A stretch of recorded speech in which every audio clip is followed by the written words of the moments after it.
Hey everyone, and welcome back to our channel. In today's video, we are going to show you how to find Salesforce ID for an account. Let's begin. Now, the first thing that you need to do is to log in using your credentials. If this is your first time in Salesforce, I want you to click the sign up option. And from here, just follow the on-screen instructions and you're good to go. To find the Salesforce ID for an account of any record in Salesforce, you just have to follow these simple steps, all right?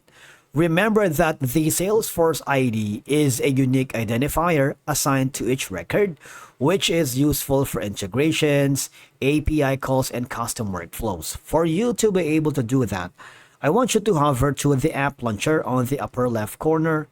Just click on, for example, Sales.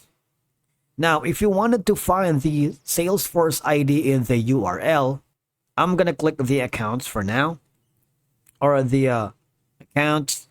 For example, I'm going to be looking on the global media as an example, and about John Amos. Here, for us to be able to see the Salesforce ID in the URL, all you have to do, you see that this is going to be the Salesforce ID. All right.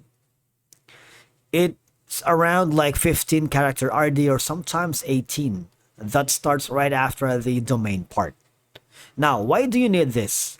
Basically, when integrating Salesforce with other systems like ERP systems, marketing platforms, or custom apps, you often need this Salesforce ID to identify accounts accurately between systems. All right, for example, if you're switching account data between Salesforce and a data warehouse, the ID ensures that the records match. All right, that's it for today's video. Thank you so much for watching. We will see you again in the next one.